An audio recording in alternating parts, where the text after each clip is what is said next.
So, good evening, everyone. Today's session is about JavaScript. We will learn everything about JavaScript starting from today. So, can someone answer me why JavaScript is used in web development? Like, what is the role and purpose of JavaScript in web development? Yes, by using JavaScript, web uh, give responsiveness to the web pages. Go on, go on. Yes, Yeah, go on, Radhika. by by using JavaScript, we have to give responsiveness to the web pages. Okay, It is one of the scripting languages okay, for creating interactive user interface. okay, okay. And That's okay, that's it, or you want to tell anything else? nothing. Okay.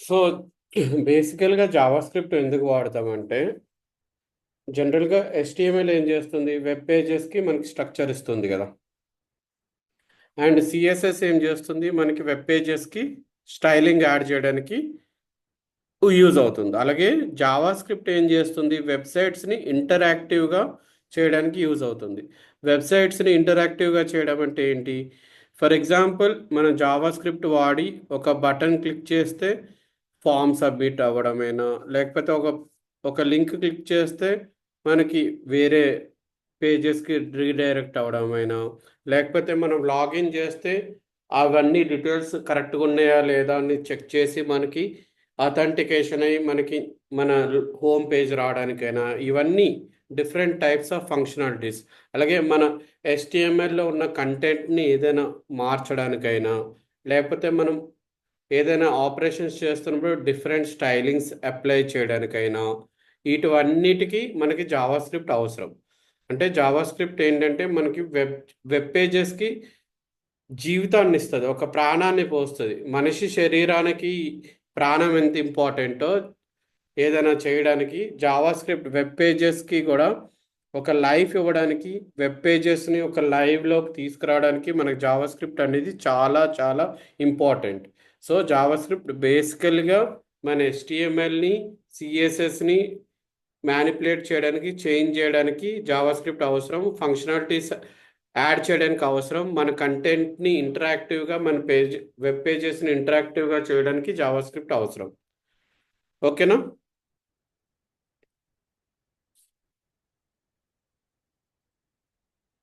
So the role of JavaScript in web development అంటే modern web applications at essential for contemporary web development. Dynamic behavior brings web pages to life. Functionalities enhances web capabilities. Interactive enables user engagement. మనం for example వెబ్సైట్స్లో మనం user engagement అయినా మనం form డేటాను fill చేయడానికైనా web డెవలప్మెంట్లో మొత్తం ఒక user experience better ఉండడానికి బ్యాక్ ఎండ్తో మనం మాట్లాడడానికైనా యూజర్ ఎంగేజ్మెంట్ అంటే ఏంటి ఫర్ ఎగ్జాంపుల్ మనం ఇక్కడ ఎవరితోనో చాట్ చేస్తున్నాం అనుకోండి మన చాట్ రెస్పాన్సెస్ కరెక్ట్గా అదే యూజర్కి మనం ఇంటెండెడ్ యూజర్కి వెళ్ళేటట్టు చేయడానికి జావాస్క్రిప్ట్ అవసరం అండ్ బ్యాక్ ఎండ్తో కనెక్ట్ అయ్యి మనకి కరెక్ట్గా ఆ యూజర్కే మన డేటాని ఒక ఆబ్జెక్ట్ ఫార్మేట్లో మనకి పంపిస్తుంది జావాస్క్రిప్ట్ యూజ్ చేస్తే ఓకేనా సో జావాస్క్రిప్ట్ అనేది వెబ్ డెవలప్మెంట్కి ఒక హార్ట్ అండ్ వెబ్ పేజెస్కి లైఫ్ ఇవ్వడానికి మనకి కావాల్సింది లేమన్ టర్మ్స్లో మనకి జావాస్క్రిప్టే కావాలి అండ్ జావాస్క్రిప్ట్ అనేది one of the easiest languages to learn ఎందుకంటే జావాస్క్రిప్ట్కి చాలా ఫ్రీడమ్ ఎక్కువ అండ్ మనం జావాస్క్రిప్ట్ నేర్చుకోవాలంటే ఏదైనా ప్రోగ్రామింగ్ లాంగ్వేజ్ నేర్చుకోవాలంటే మనకి కావాల్సింది ఏమేమి కావాలంటే దాంట్లో ఉన్న డేటా టైప్స్ ఏంటనేది అర్థం చేసుకోవడం ఇంపార్టెంట్ బీట్ ఎనీ లాంగ్వేజ్ మనం జావా నేర్చుకోవాలన్నా జావాస్క్రిప్ట్ నేర్చుకోవాలన్నా పైథాన్ నేర్చుకోవాలన్నా మనకి ఏదైనా ప్రోగ్రామింగ్ లాంగ్వేజ్ నేర్చుకోవాలంటే మనకు కావాల్సింది ఏంటంటే నేను ఒకసారి జస్ట్ కామెంట్స్లో చూపెడతాను ఇవి మీరు కంపల్సరీ అర్థం చేసుకుంటే మీకు ఏ ప్రోగ్రామింగ్ లాంగ్వేజ్ అయినా వస్తుంది. నేను విఎస్ కోడ్ ఓపెన్ చేస్తున్నా, జస్ట్ ఇక్కడ కామెంట్స్లో ఇక్కడ సిఎస్ఎస్ స్టైల్లో చూపెడుతున్నా. టు లెర్న్ ఎనీ లాంగ్వేజ్,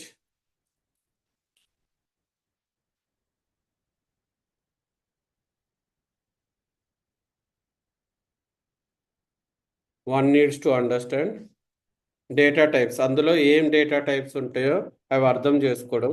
ఇవన్నీ ఏంటి, ఈ టర్మినాలజీ ఏంటి అనేది ఎక్స్ప్లెయిన్ చేస్తుంటే అర్థమవుతుంది. కానీ ఇది ఎందుకు బ్రీఫ్ చేస్తున్నానంటే, మీకు ఒక ప్రోగ్రామింగ్ లాంగ్వేజ్, ఏదైనా ప్రోగ్రామింగ్ లాంగ్వేజ్ ఈజీ అనిపించాలంటే ఇవన్నీ అర్థం కావడం ఇంపార్టెంట్. దాంట్లో ఉన్న ఆపరేటర్స్ అండ్ దాంట్లో ఉన్న control flow statements or loops, దాంట్లో ఉన్న మెథడ్స్, డేటా టైప్స్కి ఉన్న మెథడ్స్ అంటే స్ట్రింగ్ మెథడ్స్, ఎగ్జాంపుల్స్,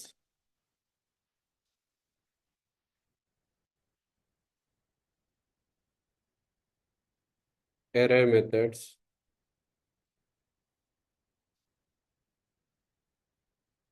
etc. ఇంకోటి ఫంక్షన్స్.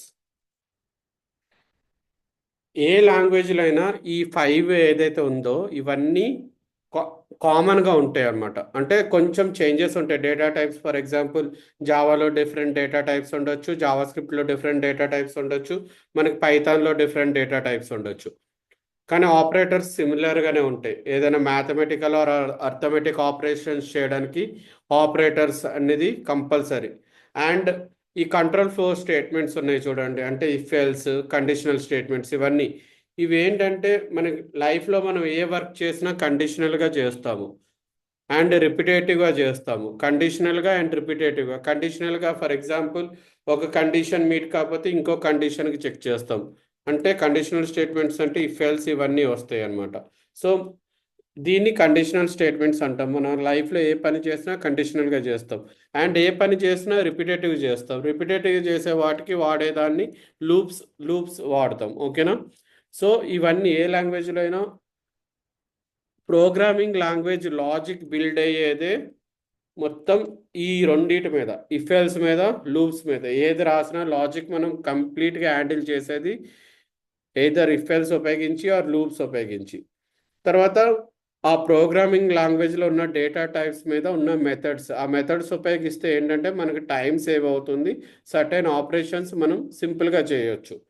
అండ్ ఫంక్షన్స్ ఏంటంటే మనకి లోపల ఏం జరుగుతుందో అనేది హైడ్ చేస్తుంది, బయట మనకి సింపుల్ అవుట్పుట్స్ రావడానికి ఫంక్షన్ సింటాక్స్, ఫంక్షన్స్ అర్థం చేసుకోవడం ఏ ప్రోగ్రామింగ్ లాంగ్వేజ్లో అయినా ఇంపార్టెంట్. ఈ 5 మీద మనం, ఈ 5 పిల్లర్స్ మీద మీకు గ్రిప్ వస్తే ఏ ప్రోగ్రామింగ్ లాంగ్వేజ్ నేర్చుకోవడమైనా ఈజీ అండ్ ఏదైనా మనకి రాక్ చేయడం, రూల్ చేయడం, ఎంజాయ్ చేయడం ఈజీ అవుతుంది. సో మీరు ఇప్పుడు జావా స్క్రిప్ట్లో కూడా మీరు కంపల్సరీ కాన్సన్ట్రేట్ చేయాల్సింది, మీరు జావా స్క్రిప్ట్లో రేపు పొద్దున్న బాగా చేయాలన్నా, రియాక్ట్లో అయినా, ఎందులో అయినా బాగా చేయాలంటే మీకు డేటా టైప్స్ అన్ని దాని మీద కమాండ్ ఉండాలి కంపల్సరీ. ఆపరేటర్స్ మీద మీకు కమాండ్ ఉండాలి, ఇఫ్ ఎల్స్ స్టేట్మెంట్స్ మీద కమాండ్ ఉండాలి, లూప్స్ మీద కమాండ్ ఉండాలి అండ్ స్ట్రింగ్ మెథడ్స్ అయినా, అరే మెథడ్స్ అయినా, ఆబ్జెక్ట్ మెథడ్స్ అయినా వీటి మీద కమాండ్ ఉండాలి. టైప్స్ ఆఫ్ ఫంక్షన్స్ మీద, ఫంక్షన్ డెఫినేషన్ మీద కమాండ్ ఉండాలి. ఆ తర్వాతే మీకు జావా స్క్రిప్ట్లో అయితే డాక్యుమెంట్ ఆబ్జెక్ట్ మోడల్ అని వస్తుంది, డామ్ మీద కమాండ్ ఉండాలి. డామ్ ఉపయోగిస్తే ఏంటంటే మనం జావా స్క్రిప్ట్ ఉపయోగించి HTMLలో మనం చేంజెస్ చేయొచ్చు. సో డామ్ ట్రీ మీద, తర్వాత ప్రామిసెస్ మీద కమాండ్ ఉండాలి. ప్రామిసెస్ మీద ఇంకోటి ఎసింక్రొనైజేషన్ ఆపరేషన్స్ అంటే ఏంటో తెలియాలి, ఆపరేషన్స్ గురించి తెలియాలి. అండ్ ఇంకోటి మీకు తెలియాల్సింది క్లాసెస్ గురించి తెలియాలి ఆర్ కన్స్ట్రక్టర్స్. అండ్ ప్రామిసెస్తో పాటు ఎసింక్ అవైట్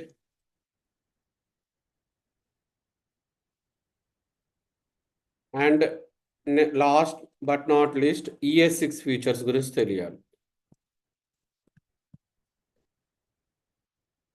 ఇవన్నీ కవర్ చేస్తే మీరు జావా స్క్రిప్ట్ మీద మాస్టరీ వచ్చినట్టుగా మీకు జావా స్క్రిప్ట్ మీద మీరు ఎంజాయ్ చేస్తారనమాట చేయడం.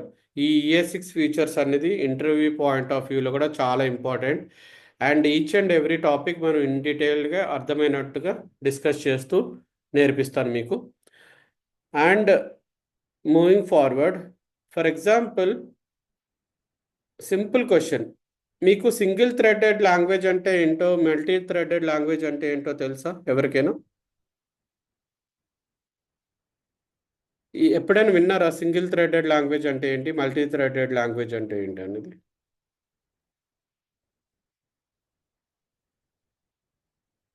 సే yes or no please. Yes sir. చెప్పమ్మా రమ్య, సింగిల్ థ్రెడెడ్ లాంగ్వేజ్ అంటే ఏంటి? సింగిల్ థ్రెడ్డింగ్ అంటే at a time one task చేయడం సార్. ఓకే, మల్టీ థ్రెడ్డింగ్ అంటే at a time multiple task చేయడం. Very good, very good, very good. Okay, so for example నేను JavaScript single థ్రెడెడా multi థ్రెడెడా అంటే ఏం చెప్పగలవు? Multi threaded. JavaScript multi థ్రెడెడా? Yes. Okay, asynchronous.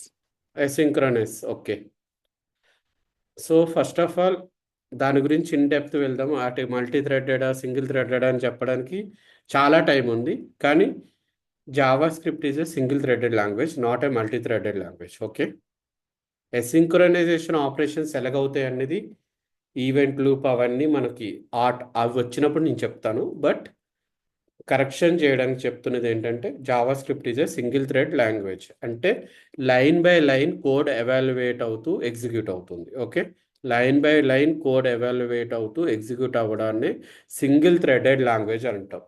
So JS is a single threaded language.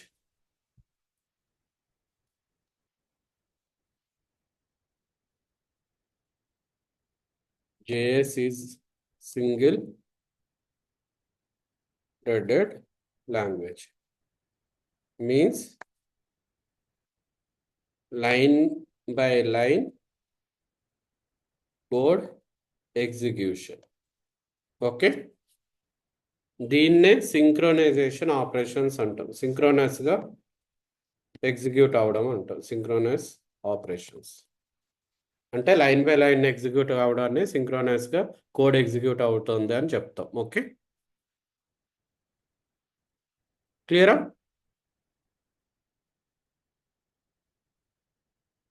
Okay. So JavaScript ఒక capabilities ఏంటి? HTML manipulation అంటే modifying web pages structure dynamically, మనం డాక్యుమెంట్ ఆబ్జెక్ట్ మోడల్ ఉపయోగించి మనం మ్యానిపులేట్ చేయొచ్చు. అవన్నీ మీకు కొత్తగా అనిపిస్తే జస్ట్ మీకు ఏమేమి చేస్తుందని చెప్తున్నా జావా స్క్రిప్ట్. CSS మ్యానిపులేషన్ అంటే changes style in real time, అంటే డిఫరెంట్ కలర్స్ అప్లై చేయడం, డిఫరెంట్ స్టైల్స్ అప్లై చేయడం, ఇవన్నీ చేయొచ్చు మనం జావా స్క్రిప్ట్ ఉపయోగించి.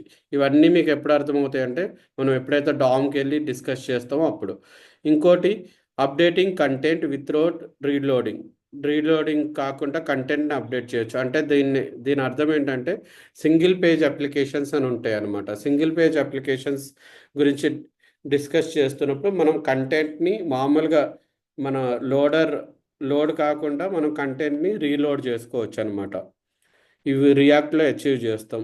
సో దాని గురించి. ఇంకోటి user interactions, responding to users actions, మనకి యూజర్ చేసే యాక్షన్స్ గట్రా రెస్పాండ్ చేసుకోవచ్చు.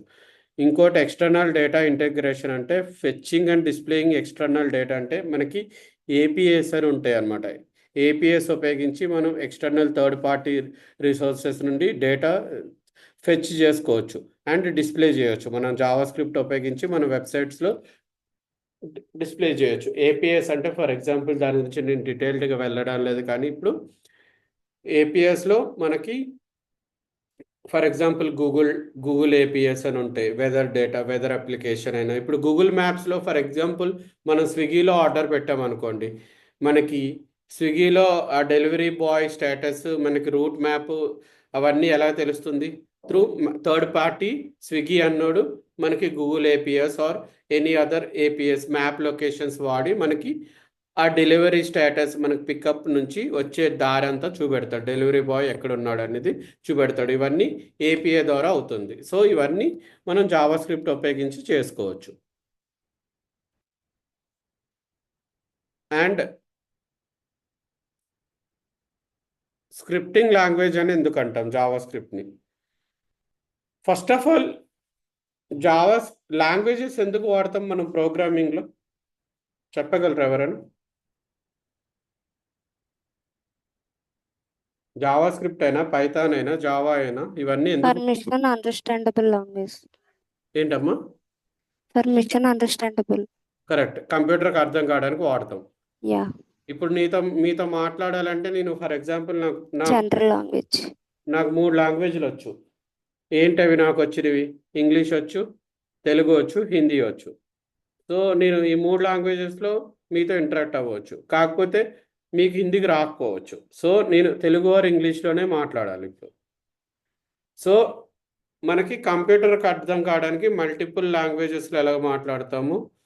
సో హ్యూమన్స్ కూడా అలాగే మనం ఇంటరాక్ట్ కావడానికి మనం వాళ్ళకి అర్థం చేయడానికి డిఫరెంట్ లాంగ్వేజెస్లో మాట్లాడతాం.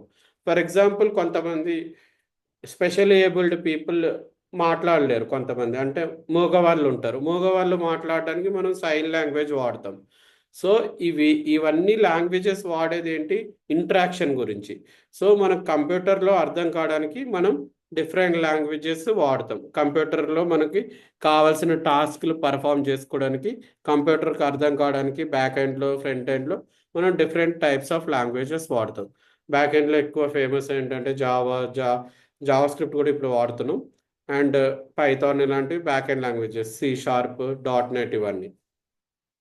So programming languages create software, scripting languages automate task. అంటే ఏంటి దాని అర్థం? Java script is a scripting language.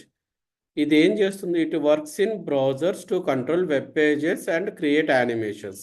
Java script మనకి ఇంట్రడ్యూస్ చేసినప్పుడు మనం ఫ్రంట్ ఎండ్ యూజింగ్ గురించి ఉపయోగించాం. అంటే బ్రౌజర్ కొరకే, బ్రౌజర్లో వెబ్ పేజెస్ని ఇంటరాక్టివ్ చేయడానికి మనం జావా స్క్రిప్ట్ని ఇంట్రడ్యూస్ చేసాం. సో దాన్ని అందుకు స్క్రిప్టింగ్ లాంగ్వేజ్ అంటాం. అంటే వెబ్ పేజెస్ని కంట్రోల్ చేయడానికి, దాంట్లో మనం ఇంటరాక్టివ్ ఫంక్షనాలిటీస్ యాడ్ చేయడానికి మనం జావా స్క్రిప్ట్ని ఇంట్రడ్యూస్ చేసాం. కానీ over the time Java script language evolve అయ్యి మనం బ్యాక్ ఎండ్లో కూడా వాడగలుస్తున్నాం. బ్యాక్ ఎండ్ యూజింగ్ Node.js ప్లాట్ఫామ్తో మనం బ్యాక్ ఎండ్లో కూడా యూజ్ చేసి మనం జావా స్క్రిప్ట్ బ్యాక్ ఎండ్కి కూడా వాడుతున్నాం. So scripting language or language but మధ్యన మీరు అంత కాన్సన్ట్రేట్ చేయాల్సిన అవసరం లేదు. జస్ట్ జావా స్క్రిప్ట్ని మనం ఇంట్రడ్యూస్ చేసినప్పుడు దాన్ని ఒక స్క్రిప్టింగ్ లాంగ్వేజ్ కింద ఇంట్రడ్యూస్ చేసాం. అంటే స్పెషల్ పర్పస్ దానికి, మోర్ దెన్ బ్యాక్ ఎండ్ రాసే ఆపరేషన్స్ కంటే స్పెషల్ పర్పస్ ఏంటి? వెబ్ పేజెస్ కంట్రోల్ చేయడానికి ఇంట్రడ్యూస్ చేసాం. క్లియరా? So Yes. జావా స్క్రిప్ట్ అనేది easy to use and runs quickly. బ్రౌజర్స్లో మనకి రన్ అవుతుంది, అన్ని బ్రౌజర్స్కి సపోర్ట్ చేస్తుంది. అండ్ బ్రౌజర్లోనే మనకి జావా స్క్రిప్ట్ డైరెక్ట్గా రన్ అవుతుంది. అండ్ ఇంటర్ప్రిటెడ్ ఏమవుతుంది? Executes code line by line. దీన్నే సింగిల్ థ్రెడెడ్ లాంగ్వేజ్ అంటాం. Executes code line by line, దీన్నే సింగిల్ థ్రెడెడ్ లాంగ్వేజ్ అంటాం. ఓకే, దీన్నే సింక్రోనైజేషన్ ఆపరేషన్స్ అని కూడా అంటాం. సో మనం జావా స్క్రిప్ట్ స్టార్ట్ చేసే ముందర కన్సోల్ గురించి డిస్కస్ చేద్దాం.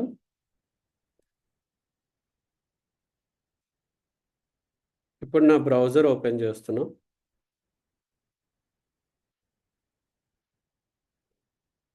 బ్రౌజర్లో నేను నా కన్సోల్ ఓపెన్ చేస్తున్నాను. మనం మొన్నటి వరకు HTML CSS డిస్కస్ చేస్తున్నప్పుడు ఏది డిస్కస్ చేసాం? ఎలిమెంట్స్ గురించి ఇన్స్పెక్ట్ చేసాం కదా. డెవ్ టూల్స్, మనకి బ్రౌజర్ అనేది వెరైటీ ఆఫ్ డెవ్ టూల్స్ ఇస్తుంది అనమాట. సో ఎలిమెంట్స్ని అలాగే ఇన్స్పెక్ట్ చేసాము, మనకి ఈ కన్సోల్ అనేది కూడా అలాగే యూజ్ అవుతుంది అనమాట. ఈ కన్సోల్ వాడి మనం జావా స్క్రిప్ట్ ఆపరేషన్స్ పర్ఫామ్ చేయొచ్చు. ఓకే,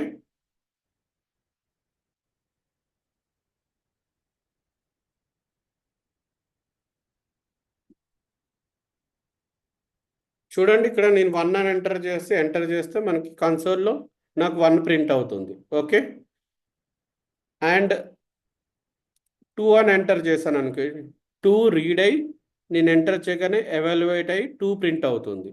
అలాగే నేను 1 + 2 అని నొక్కాను అనుకోండి, 1 ఇంకా 2 రీడ్ అవుతుంది అండ్ క్యాలిక్యులేట్ అయ్యి ఎవాల్యుయేట్ అయ్యి ప్లస్ అయ్యి మనకి అవుట్పుట్ 3 అని వస్తుంది.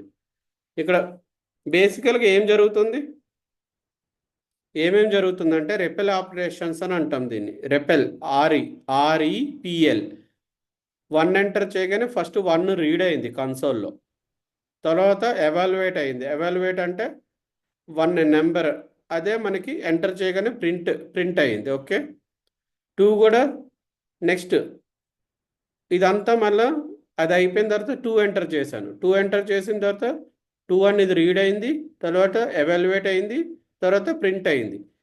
తర్వాత మీరు చూస్తే ఇదంతా రిపిటేటివ్గా చేస్తున్నాను నేను. 1+2 ఎంటర్ చేశాను, 1 ఇంకా 2 రీడ్ అయింది, ప్లస్ అనే సింబల్ ఉంటే దాన్ని ఎవాల్యుయేట్ అంటే క్యాలిక్యులేషన్ చేసుకుంది అండ్ ఎంటర్ చేస్తే 3 అయింది, ప్రింట్ అయింది.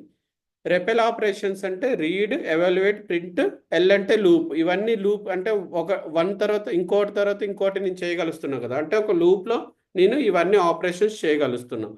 సో కన్సోల్లో మనము జావా స్క్రిప్ట్ ఆపరేషన్స్ మనం సింపుల్గా రెపెల్ ఆపరేషన్స్ ఉపయోగించి మనం చేయొచ్చు అనమాట. దాన్నే రెపెల్ అంటాం.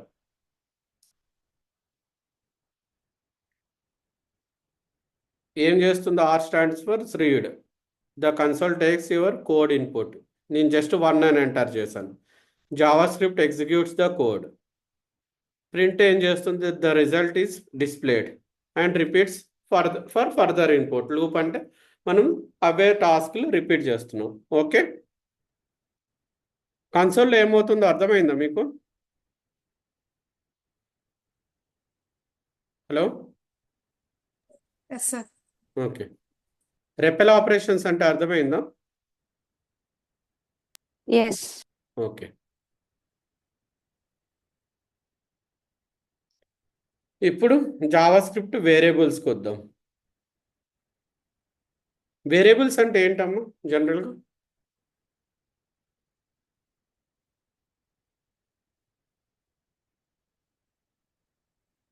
చెప్తారా వేరియబుల్స్ అంటే నేమ్డ్ కంటైనర్స్. ఏంటమ్మా? Named containers for storing data. Named containers for storing data. Okay, okay. జనరల్గా రైట్ ఆన్సర్. వేరియబుల్స్ అంటే ఏంటంటే, ఫర్ ఎగ్జాంపుల్ నిన్న కన్సోల్కి వెళ్తున్నా,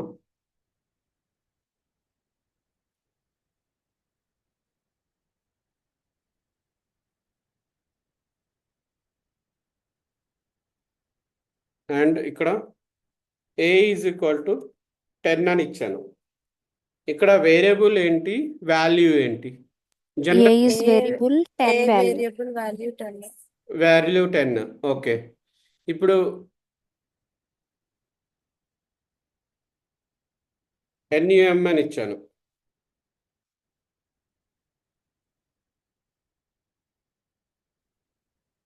ఇప్పుడు NUM's variable 10. Variable 10 value. నమ్. ఓకే,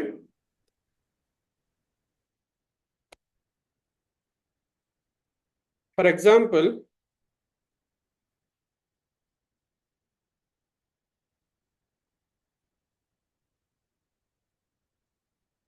ఇప్పుడు Let variable name num variable 10 value. Let ఏంటి? కీవర్డ్. కీవర్డ్. ఓకే, నమ్ ఏంటి? Variable 10 value. 10 వాల్యూ. ఇప్పుడు వాల్యూ అనేది ఎలా సేవ్ అవుతుంది వేరియబుల్లో? మీకు ఐడియా ఉంటే చెప్పండి, లేకపోతే నేను చెప్తాను ఎలాగా.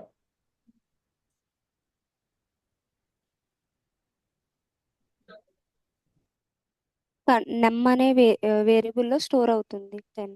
ఓకే, మనకి ఓకే, ఇప్పుడు ఫర్ ఎగ్జాంపుల్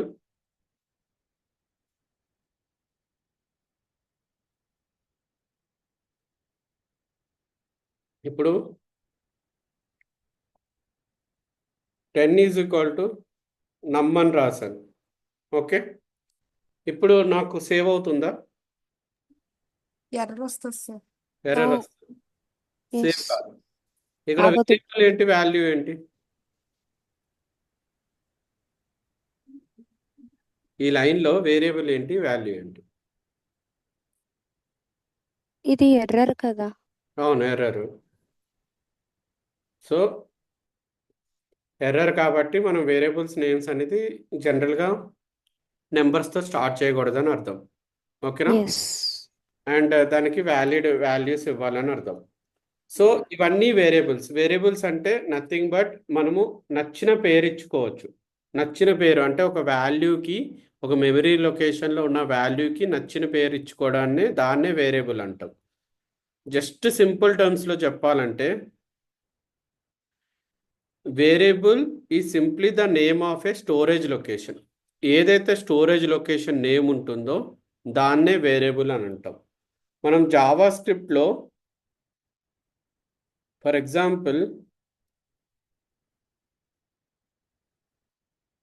మనము జస్ట్ ఒక చిన్న చెప్తాను చూడండి.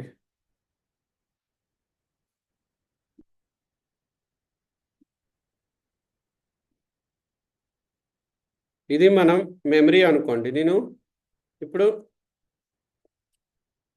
నమ్ ఈజ్ ఈక్వల్ టు 10 అని రాశాను అనుకోండి. ఇక్కడ 10 అని రాశాను. ఓకే, ఈ 10కి మనం ఏదైనా పేరు ఇచ్చుకోవచ్చా?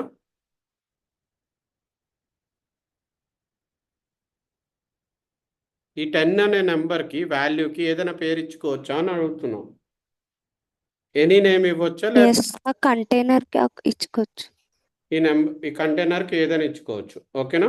ఎస్. మన కంప్యూటర్ మెమరీలో జనరల్గా అడ్రసెస్ ఉంటాయా, ఉండవా? ఎస్. ఓకే, ఇవన్నీ ఫర్ ఎగ్జాంపుల్ వాల్యూస్ అనుకోండి. ఒక మెమరీ లొకేషన్లో మనకి బ్లాంక్ కంప్యూటర్ మెమరీ లొకేషన్లో ఎడిపోలిజ్ అనేది ఒక వాల్యూ, 10 అనేది ఒక వాల్యూ. ఓకేనా? ఈ వాల్యూస్కున్న అడ్రసెస్ ఉంటాయి కదా, ఈ వాల్యూకి ఎడిపోలిజ్ ఎస్. అడ్రస్ ఉంటుంది, 10 ఒక అడ్రస్లో ఉంటుంది.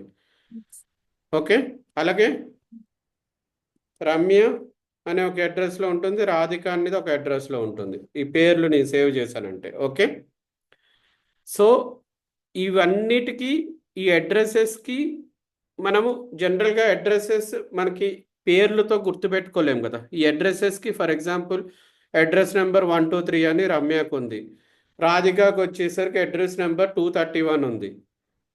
ఇప్పుడు నెంబర్ 10కి వచ్చేసరికి అడ్రస్ నెంబర్ 546 అని ఉంది. ఎడిపోలికి వచ్చేసరికి అడ్రస్ నెంబర్ సమ్ 5555 అని ఉంది. ఇప్పుడు ఇవన్నీ అడ్రస్ల పేర్లు నేను ఏవైతే రిపీట్ చేశానో, రాధికకు 123 అని, రమ్యకు 123 అని అడ్రస్, రాధికకి నేను 231 అని, లేకపోతే 10కి సమ్ అడ్రస్, ఇవన్నీ నేను గుర్తుపెట్టుకోగలను. ఈ అడ్రస్ No. నేను గుర్తుపెట్టుకోలేను కదా. అందుకు ఈ అడ్రసెస్కి, వాల్యూస్కి నేను స్పెషల్ నేమ్ ఇస్తున్నా. ఆ అడ్రసెస్కి, ఆ వాల్యూస్కి స్పెషల్ నేమ్ ఇస్తున్నా. ఆ స్పెషల్ నేమ్స్నే వేరియబుల్ నేమ్స్ అని అంటాం. ఆ స్పెషల్ నేమ్స్నే, అడ్రసెస్ ఉన్న నేమ్స్నే, ఆ లొకేషన్స్నే నేను స్పెషల్గా ఇప్పుడు రమ్య స్ట్రింగ్లో STR రమ్య అని స్టోర్ చేశాను. STR అనేది రమ్య ఒక్క అడ్రస్కి నేను స్పెషల్ నేమ్ ఇచ్చింది దాన్ని. ఓకేనా? సో ఇవన్నీ స్టోరేజ్ లొకేషన్ నేమ్స్ అన్నమాట. మన ఇప్పుడు ఫర్ ఎగ్జాంపుల్ స్టోరేజ్ లొకేషన్ నేమ్స్కి మనం సెపరేట్గా కస్టమైజ్డ్గా వేరియబుల్ నేమ్స్ ఎందుకు ఇస్తున్నామంటే, మనకి రీడ్ చేయడానికి, కంప్యూటర్లో రీడ్ చేయడానికి, మనం గుర్తుపెట్టుకోవడానికి, మనకు అర్థం కావడానికి, అండ్ అడ్రసెస్ ఇస్తే ఎవరైనా కన్ఫ్యూజ్ అవుతారు, దాన్ని రీయూజ్ చేయడానికి యూజ్ ఉండదు కదా. సో అందుకు సెపరేట్ కస్టమైజ్డ్ వేరియబుల్స్ నేమ్స్ ఇవ్వడానికి మనకి జావా స్క్రిప్ట్ అనేది అలౌ చేస్తుంది. సో వేరియబుల్స్కి మన స్పెషల్ నేమ్స్ ఏదైతే ఇస్తామో, ఆ అడ్రసెస్కి స్పెషల్ నేమ్స్, స్టోర్ చేసుకునే అడ్రసెస్కి స్పెషల్ నేమ్స్ ఏదైతే ఇస్తామో దాన్నే వేరియబుల్ నేమ్స్ అని అంటాం. క్లియరా? Yes. Okay, so a variable is simply the name of a storage location. ఓకేనా? సో ఇక్కడ 23 అనేది ఒక వేరియబుల్, దానికి ఆ నేమ్కి ఏమి ఇచ్చాను నేను, వాల్యూకి 23 అనే వాల్యూకి ఆ అడ్రస్ లొకేషన్కి ఏజ్ అనే వేరియబుల్ నేమ్ ఇచ్చాను. ఇక్కడ టోనీ స్టార్క్ అనే స్ట్రింగ్కి అక్కడ వేరియబుల్ నేమ్కి ఒక నేమ్ అనే వేరియబుల్ నేమ్ ఇచ్చాను. అక్కడ ఏదైనా అడ్రస్ ఉండొచ్చు. అది స్టోనీ స్టార్క్ అనేది ఏ అడ్రస్లో అయినా అడ్రస్ నెంబర్ 111 అనే అడ్రస్లో ఉండొచ్చు. కానీ ఆ అడ్రస్ నెంబర్ నాకు గుర్తుపెట్టుకోవడం కష్టం కాబట్టి నేను సింపుల్గా నేమ్ అని ఇచ్చాను. కంప్యూటర్ మెమరీలో నాకు నా జావా స్క్రిప్ట్ లాంగ్వేజ్లో అర్థం కావడానికి నేమ్ ఆర్ ఏజ్ అనేది ఇచ్చాను. సో జస్ట్ జావా స్క్రిప్ట్ గురించి ఇప్పుడు డిస్కస్ చేద్దాం. కన్సోల్లోనే చూపెడుతున్నాను ఈరోజు నేను జస్ట్ మీకు.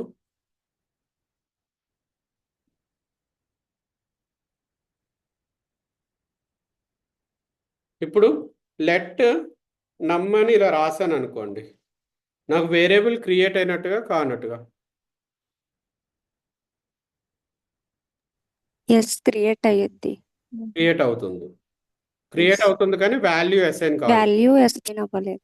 అంటే దాని అర్థం ఏంటి? ఇప్పుడు ఫర్ ఎగ్జాంపుల్ మీరు చాలా మంది గవర్నమెంట్, దీని అర్థం ఈ లైన్ అర్థం లెట్ ఆర్ వేర్. ఓకే, ఏదైనా కీవర్డ్ వాడుకోండి. వేర్ అని వాడితే మీకు లెట్ వేర్ కాన్స్ట్ మధ్యన తేడాలు తెలియవు కాబట్టి మనము దాని గురించి డిస్కస్ చేయడం లేదు. ఫస్ట్ వేర్ నమ్మని ఇచ్చాను. వేర్ నమ్మని ఇస్తే ఏంటి, మీరు త్రూ అవుట్ లైఫ్ ఎన్నో కాంపిటేటివ్ ఎగ్జామ్స్ రాసుంటారు. లైక్ ఎంసెట్ ఎగ్జామ్ రాసుంటారు, జేఈ ఎగ్జామ్ రాసుంటారు, different types of competitive exams రాసుంటారు. ఫస్ట్ అయితే ఎగ్జామ్ రాయడానికి మనం అప్లికేషన్ ఫిల్ చేసి ఫామ్ నింపేస్తాం కదా. ఫామ్ నింపుతాం కానీ మనకి హాల్ టికెట్, సెంటర్ నేమ్ ఇవన్నీ రావడానికి టైం పడుతుంది. హాల్ టికెట్ డౌన్లోడ్ చేసుకోవడానికి టైం పడుతుంది. సో కానీ దాని అర్థం ఏంటి, మీరు ఫామ్ ఫీజు పే చేస్తారంటే మీరు ఎగ్జామ్ రాయడానికి మీరు కన్ఫర్మేషన్ తీసుకున్నట్టుగా, నేను ఈ ఎగ్జామ్ రాస్తున్నానని నాకు ఒక ప్లేస్ రిజర్వ్ చేయండి, నాకు ఒక సీట్ రిజర్వ్ చేయండి అని కన్ఫర్మేషన్ ఇస్తున్నట్టుగా. అలాగే వేర్ నమ్ అంటే నా మెమరీ లొకేషన్లో నేను ఏదైనా వేరియబుల్ నేమ్ ఇచ్చుకొనియండి, కానీ నాకు ఆ ప్లేస్ ఒక మెమరీ లొకేషన్లో ఎలోకేట్ చేయమని చెప్పడాన్ని వేర్ నమ్ అని అంటాం. ఓకేనా? వేర్ అనేది వేరియబుల్ కీవర్డ్ నేమ్ అండ్ నమ్ అనేది వేరియబుల్ నేమ్. ఓకేనా? క్లియరా? Yes okay. సో వేర్ నమ్ అని ఇవ్వగానే మనకి వేరియబుల్లో మనకి ఆ ప్లేస్ అనేది రిజర్వ్ అయిపోద్ది, మెమరీ లొకేషన్లో రిజర్వ్ అయిపోద్ది, అందులో ఏదైనా పెట్టుకోవచ్చు. దాని గురించి ఇన్ డెప్త్ వెళ్దాము. వెళ్ళే ముందర మనకి ఫార్మాట్, వేరియబుల్ డిక్లరేషన్ ఫార్మాట్ ఏంటి? First variable should be declared with keyword. ఈ కీవర్డ్స్ కీవర్డ్ ఏంటి? వేర్ అయినా అవ్వచ్చు, లెట్ లెట్ అయినా అవ్వచ్చు, ఇంకోటి కాన్స్ట్ కాన్స్ట్.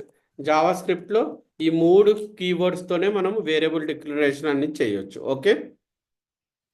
తర్వాత వేరియబుల్ డిక్లరేషన్ నేమ్ సింటాక్స్. తర్వాత ఏంటి? Variable name. Variable name variable name తర్వాత ఈక్వల్ టు అనే ఆపరేటర్ వాడతాం. Assignment assignment operator. దాని తర్వాత ఏం వాడతాం? వాల్యూ వాల్యూ వాడతాం. వాల్యూ ఏదైనా అవ్వచ్చు. ఆ వాల్యూ టైప్స్ గురించి మనం వెళ్దాం, నెక్స్ట్ స్లైడ్కి వెళ్ళినప్పుడు వెళ్దాం. సో వేరియబుల్ డిక్లేర్ చేయాలంటే వేరియబుల్ సింటాక్స్ ఏం స్టార్ట్ అవుతుంది జావా స్క్రిప్ట్లో? ఏదైనా వేరియబుల్ డిక్లేర్ చేయాలంటే వేరియబుల్ కీవర్డ్. కీవర్డ్ కీవర్డ్ ఏంటి? ఇందులో జావా స్క్రిప్ట్లో 3 కీవర్డ్స్ ఉంటాయి. అవేంటి? Var, let, const. ఇవన్నీ inbuilt keywords in JavaScript. ఈ 3 కీవర్డ్స్ వాడే మనం ఏదైనా వేరియబుల్స్ని మనం డిక్లేర్ చేయొచ్చు. అండ్ వేరియబుల్ నేమ్ ఇచ్చి ఏదైనా మనకి నచ్చిన నేమ్ ఇచ్చుకోవచ్చు, వేరియబుల్ నేమ్ ఏదైనా వాల్యుబుల్కి. అండ్ దాని తర్వాత మనం ఈక్వల్ టు ఆపరేటర్ ఉపయోగించి వాల్యూ అని అసైన్ చేస్తాం. ఈ value can be any data type value అవ్వచ్చు. Okay. So this is the syntax for variable declaration. Okay. ఇప్పుడు జావా స్క్రిప్ట్లో moving to the PPT.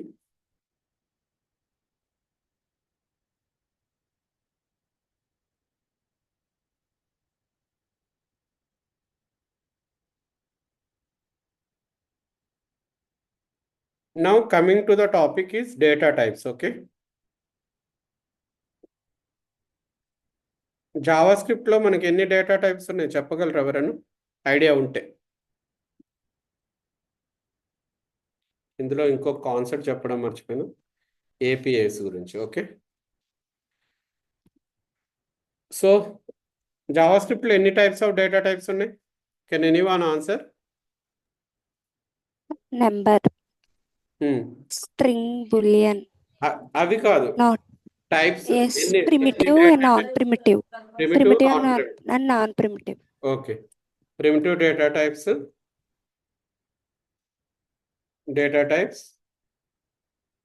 and non-primitive data types.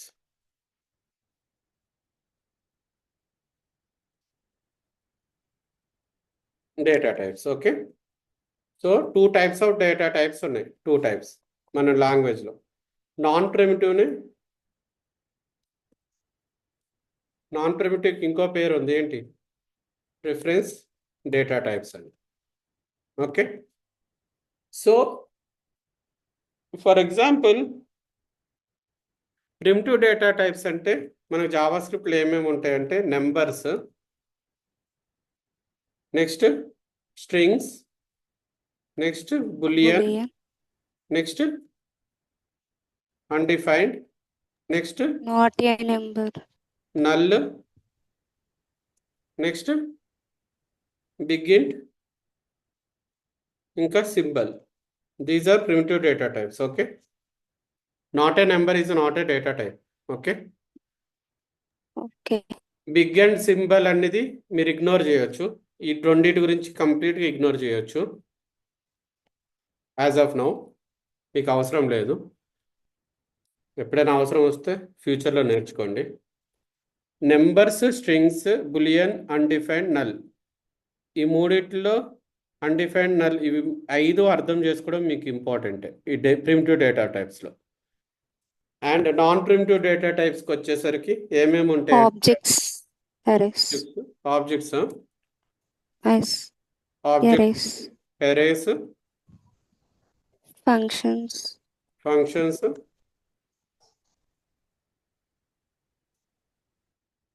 Okay, ఇవి కదా, అంతేనా? Yes. Okay, these are non primitive data types. ఈ non primitive data types అనేది దీనికి పేరు ఎందుకు వచ్చింది అనేది నేను రేపటి క్లాస్లోనే ఎల్లుండి క్లాస్లోనే చెప్తా మీకు. ఓకే, ప్రిమిటివ్ డేటా టైప్స్ గురించి ఈరోజు ఫోకస్ చేద్దాం.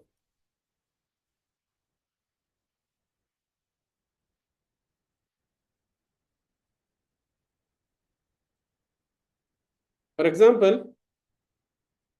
ఈ స్క్రిప్ట్ ట్యాగ్లో రాస్తున్న వీటి గురించి కూడా different external style Java script sheet గురించి ఇవన్నిటి గురించి రేపటి క్లాస్లో చెప్తాం.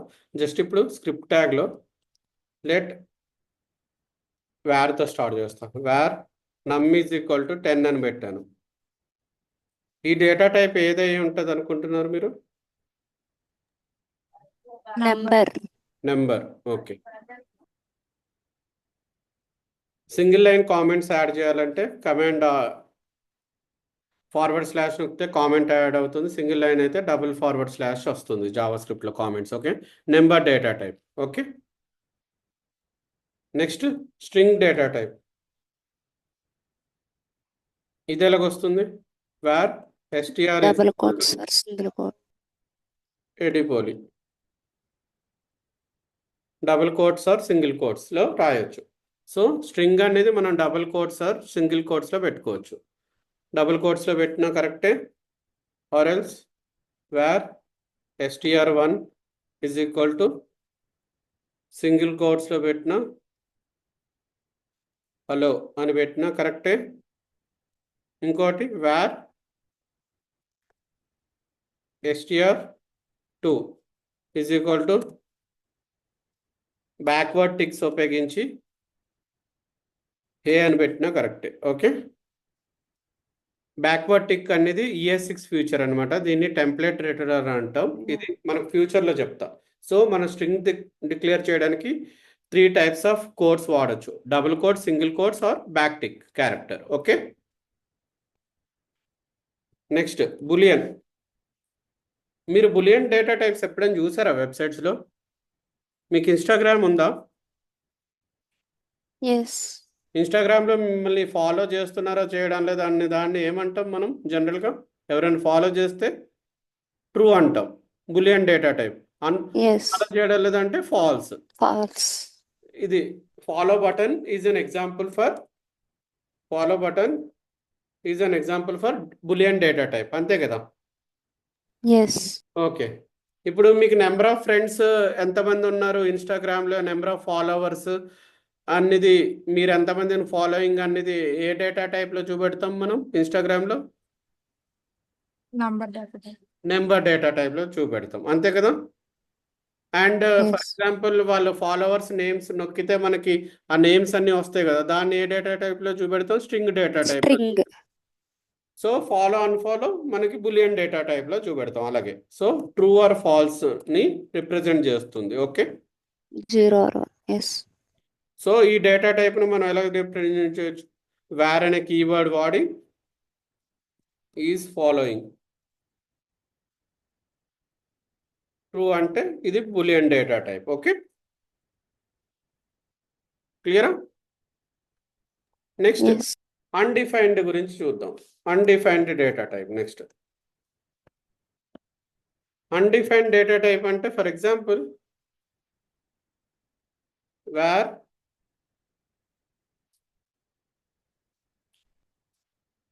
మై నేమ్ అని పెట్టాను, దీనికి ఇలాగా సెమీకాలన్తో క్లోజ్ చేస్తాను. Okay, terminate Yes. చేస్తాను. దీని డేటా టైప్ ఏంటంటే అన్డిఫైన్డ్ అన్నమాట. Undefined. అంటే దీనికి ప్లేస్ Value defined. వాల్యూ మనం ప్లేస్ అయితే మెమరీ లొకేషన్లో అలోకేట్ చేసాం, దానికి రిజర్వేషన్ అయితే ఉంది, కానీ ఆ సీట్లో ఎవరు కూర్చుంటారు అనేది ఇంకా డిసైడ్ కాలేదు. అలాగే మీరు ఎగ్జామ్ ఫీజు పే చేస్తారు, కానీ ఏ హాల్ టికెట్ నెంబర్ ఏ సెంటర్ వస్తుంది అనేది మీకు హాల్ టికెట్ వచ్చినంత వరకు తెలియదు. మీరు ఎగ్జామ్ ఫీజు పే చేశారంటే ఎగ్జామ్ రాయడానికి మీరు రిజర్వేషన్ చేసుకున్నారు. So this is the best example for undefined data type అనేది. దానికి ప్లేస్ అలోకేట్ అయిపోద్ది, కానీ దాంట్లో ఏ డేటా టైప్ అయినా పెట్టుకోవచ్చు. అన్డిఫైన్డ్ అనే ప్లేస్లో మనం ఏ డేటా టైప్ అయినా పెట్టుకోవచ్చు. నెంబర్స్ అయినా పెట్టుకోవచ్చు, స్ట్రింగ్స్ అయినా పెట్టుకోవచ్చు, బులియన్ అయినా పెట్టుకోవచ్చు, ఏదైనా పెట్టుకోవచ్చు. సో అన్డిఫైన్డ్కి ఏంటంటే ప్లేస్ రిజర్వ్ అవుతుంది. Place is reserved in memory location. Okay, ఇంకోటి next data type null. Print data types. Next data type null అంటే ఏంటి? ఎంటీ ఆబ్జెక్ట్ అనమాట. Var obj is equal to null. జనరల్గా ఎంటీ ఆబ్జెక్ట్స్ని మనం పెట్టుకోవడానికి నల్ అనేది వాడతాం. ఓకే, క్లియరా? Okay. Okay, these are main 5 primitive data types. BigInt symbol you can ignore as of now.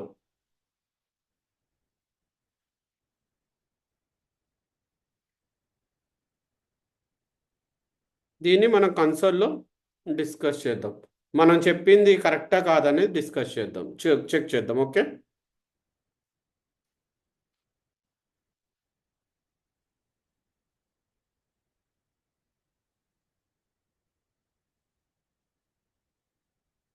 Wear NUM 10 అని ఇచ్చాను కదా. ఓకే, టైప్ ఆఫ్ అని ఒక కీవర్డ్ ఉంటుంది అనమాట జావా స్క్రిప్ట్లో. ఓకే, టైప్ ఆఫ్ నమ్ అని కొడితే మనకి ఏమొస్తుంది? కింద డేటా టైప్ నెంబర్ అని వచ్చింది. సో ఈ టైప్ ఆఫ్ అనే నెంబర్ ఉపయోగించి అది ఏ డేటా టైప్ అనేది మనం చెక్ చేసుకోవడానికి ఈ టైప్ ఆఫ్ అనే కీవర్డ్ అనేది జావా స్క్రిప్ట్లో యూజ్ అవుతుంది, inbuilt keyword. Okay, and for example wear str is equal to నేను ఎడిపోలి అని రాశాను బ్యాక్టిక్ క్యారెక్టర్తో. ఇది ఫర్ ఎగ్జాంపుల్ నేను టైప్ ఆఫ్ str అంటే నాకు ఏమొస్తుంది? String. Okay, next where is following is equal to నేను ట్రూ అని ఇచ్చాను. Boolean. సో నేను టైప్ ఆఫ్ చేస్తే ఈజ్ ఫాలోయింగ్ చేస్తే నాకు బులియన్ వచ్చింది. Okay, data type. Next type of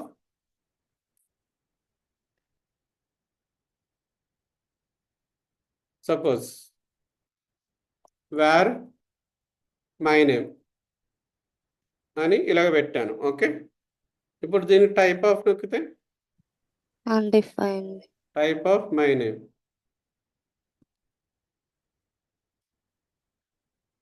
undefined. Okay, క్లియరా?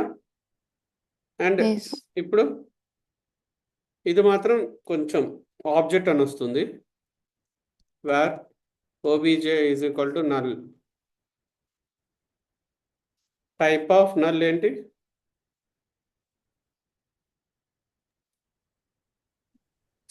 ఆబ్జెక్ట్ అని వస్తుంది. ఓకే, అంటే ఎంటీ ఆబ్జెక్ట్స్ రిప్రజెంట్ చేయడానికి నల్ అనేది వాడతాం. Okay, this is type of null అంటే object. It's a very important interview question ఇది అయితే. ఓకే, క్లియరా? మన ప్రిమిటివ్ డేటా టైప్స్ అంటే మనం చూసామా? అర్థమైందా? Yes. ఓకే, ఇప్పుడు వీటిని ప్రిమిటివ్ డేటా టైప్స్ అని ఎందుకు అంటాం అనేది చూడాలి కదా. User defined గా. యూజర్ డిఫైన్డ్ కాబట్టి ప్రిమిటివ్ డేటా టైప్స్ అంటాము. ఇంకా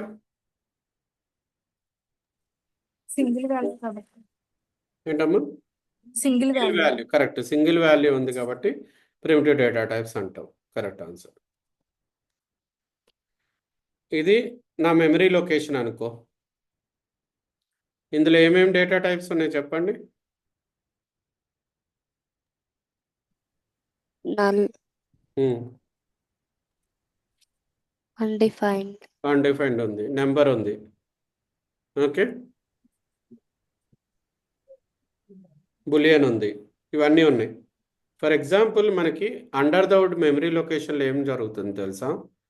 ప్రిమిటివ్ డేటా టైప్స్ అని ఎందుకు అంటామంటే డైరెక్ట్ ఇప్పుడు ఆ వాల్యూసే మనకి వేరియబుల్స్ నేమ్స్లో స్టోర్ అవుతాయి. ఓకే, సమ్ వేరియబుల్ నేమ్ అనుకోండి ఇది str, and for example is following, and for example num. Okay, and some xyz.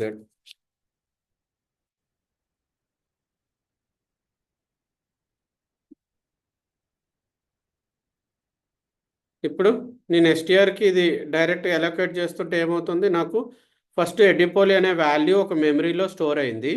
ఆ స్టోర్ అయిన అడ్రస్ మనకి అడ్రస్కి ఏం పేరు ఇచ్చాం? ఇక్కడ ఎస్టీఆర్ అని ఇచ్చాం. అంటే నాకు ఎస్టీఆర్ దగ్గర ఏముందంటారు? ప్రిమిటివ్ డేటా టైప్స్లో అయితే వాల్యూ ఉందని అంటాం. ఎస్టీఆర్ ఎడిపోలి అనే వాల్యూకి మనం ఏం పేరు ఇచ్చినాం? ఇక్కడ స్ట్రింగ్ నేమ్ ఎస్టీఆర్ అని ఇచ్చాం. ఓకే, సో మనకి మెమరీ లొకేషన్లో ఏమవుతుందంటే డైరెక్ట్ ప్రిమిటివ్ డేటా టైప్స్లో డైరెక్ట్ వాల్యూ స్టోర్ చేసుకుంటుంది.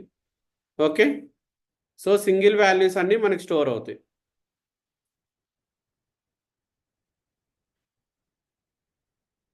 సో ట్రూ అనేది మెమరీ లొకేషన్లో రాసాం. ట్రూ అనే దానికి ఒక మెమరీ లొకేషన్లో ఒక వాల్యూ క్రియేట్ అయ్యి దానికి ఒక మెమరీ అలోకేట్ అవుతుంది. ఆ వాల్యూ గుర్తుపెట్టుకోవడానికి దానికి ఉన్న అడ్రస్కి మనం ఈజ్ ఫాలోయింగ్ అని ఇస్తాం. కానీ ఈజ్ ఫాలోయింగ్ దగ్గర ఏది ఉంది అంటే ప్రిమిటివ్ డేటా టైప్స్లో ఏమంటాం? బులియన్ డేటా టైప్ ట్రూ ఉందని అంటాం. ఓకే, అర్థమవుతుందా నేను చెప్తున్నది? Yes. Next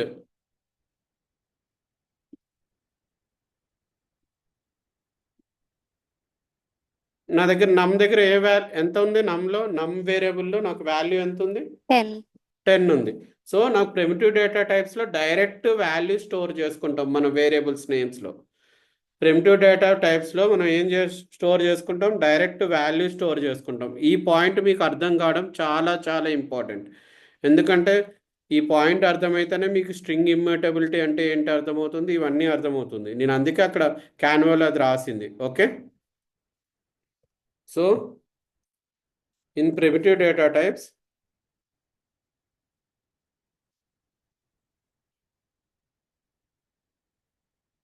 directly variable values are stored inside Hi. Variable names. అంతే కదా? Hello. ఓకే, క్లియరా?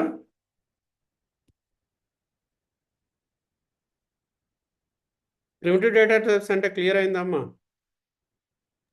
Yes sir. Okay. So just representation గురించి ఎక్స్ప్లోరింగ్ ప్రిమిటివ్ డేటా టైప్స్. స్ట్రింగ్లో ఏమో రిప్రజెంట్ చేస్తుంది, స్ట్రింగ్ సీక్వెన్స్ ఆఫ్ క్యారెక్టర్స్ని రిప్రజెంట్ చేస్తుంది. ఓకే. నెంబర్స్లో మనము ఏదైనా డేటా టైప్స్ని మనం స్టోర్ చేసుకోవచ్చు. ఇంటీజర్స్నైనా స్టోర్ చేసుకోవచ్చు, డెసిమల్స్నైనా స్టోర్ చేసుకోవచ్చు, హోల్ నెంబర్స్నైనా స్టోర్ చేసుకోవచ్చు, పాజిటివ్ నెంబర్స్నైనా, నెగిటివ్ నెంబర్స్నైనా ఇవన్నీ స్టోర్ చేసుకోవచ్చు నెంబర్స్లో. మనకి జావాలో అయితే ఫ్లోటింగ్ నెంబర్స్ కూడా డిఫరెంట్ డేటా టైప్ ఉంటుంది. మీరు ఎప్పుడైనా జావా చూసుంటే. ఎస్. ఓకే. బులియన్ ఏంటి? మామూలుగా లాజికల్ ఎంటిటీస్ ట్రూ ఆర్ ఫాల్స్ని. అన్డిఫైన్డ్ ఏంటి? Variable declared but not assigned a value. మనం ఆ వేరియబుల్కి స్పేస్ రిజర్వ్ చేస్తాం. నల్ ఏంటి? Represents the intentional absence of any object value. Okay. Symbol big ignore for the time being. So మనం ఒక variable declaration ఎలా చేస్తాం అనేది దీనికి ఒక సింటాక్స్ నేను చూపెట్టాను. ఓకేనా? Variable keyword, variable name and variable value. ఇప్పుడు మనకి ఎప్పుడు వేరియబుల్స్ వాల్యూస్ ఎప్పుడు రైట్ నుంచి లెఫ్ట్కి అసైన్ అవుతాయి కదా. సో మనం వాల్యూస్ని రైట్ సైడ్ డిక్లేర్ చేస్తే ఈక్వల్ టు అసైన్మెంట్ ఆపరేటర్కి రైట్ సైడ్ డిక్లేర్ చేస్తే ఆ వాల్యూ మనకి లెఫ్ట్ సైడ్ ఉన్న వేరియబుల్ నేమ్లో స్టోర్ అవుతుంది. అంతే కదా. నాకు ఏజ్లో ఏం స్టోర్ అవుతుంది? వెళ్ళి రైట్ సైడ్ నుంచి నాకు లెఫ్ట్లో ఉన్న వేరియబుల్ నేమ్లో స్టోర్ అవుతుంది.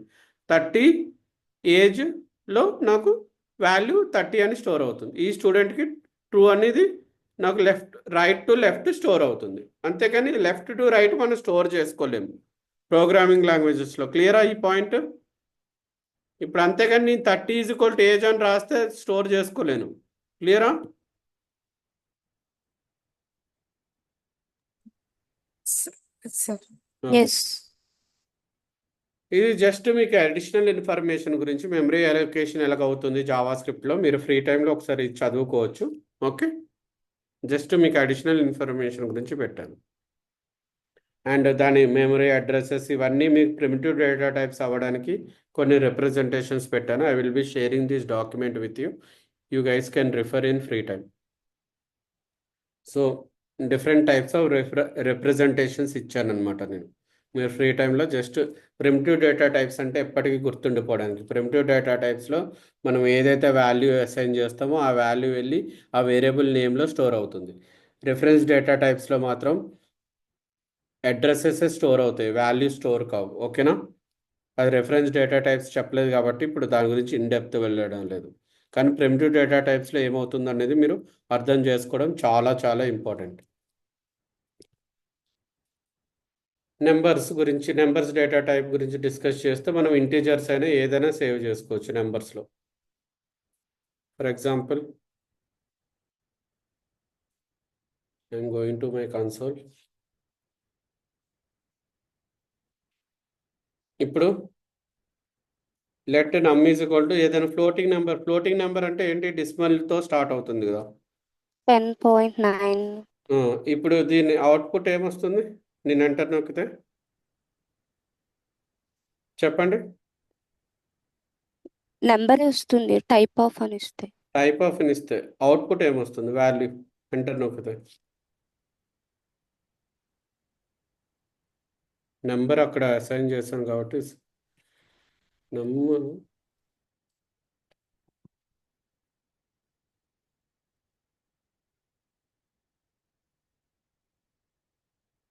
0.099 వస్తుంది. 0.999. ఓకే.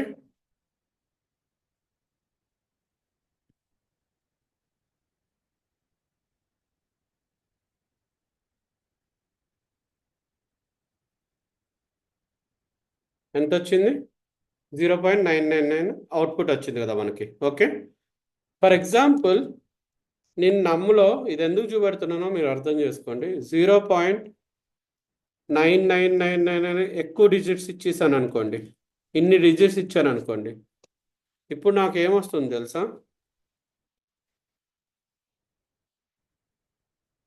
1 అని కరెక్టే వస్తుంది. ఓకే. అర్థమైందా మీకు ఈ రెండిట్లో డిఫరెన్స్? ఏమవుతుంది తెలుసు? ఎస్, రౌండెడ్ అవుతుంది. రౌండెడ్ అవుతుంది. ఫస్ట్ దాంట్లో రౌండెడ్ కాలేదు, ఎందుకంటే మనకి Up to మెమరీ 3 digits. లొకేషన్లో నెంబర్కి పర్టికులర్ కొన్ని డిజిట్సే సెట్ ఆఫ్ డిజిట్స్ తీసుకోగలదు, ఎక్కువ డిజిట్స్ ఇస్తే తీసుకోలేదు. ఓకే, అది రౌండెడ్ అయిపోద్ది.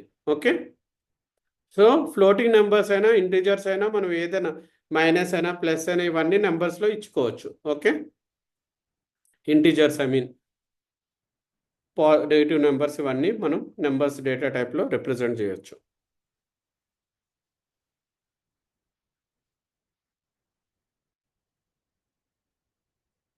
So coming to not a number, మనకి మ్యాథమెటిక్స్లో 0/0 చేస్తే ఏంటి ఆన్సర్ వచ్చేది? దాన్ని ఏమంటాం? 0/0 మ్యాథమెటిక్స్లో నేను అడుగుతున్నాను. Undefined. అన్డిఫైన్డ్. 0/0 is undefined. కానీ ఇక్కడ మనకి జావా స్క్రిప్ట్లో 0/0 ఈజ్ నాట్ ఏ నెంబర్ అనమాట. ఇలాంటి difficult not a number data type కూడా మీరు చూస్తే ఆశ్చర్యపోతారు.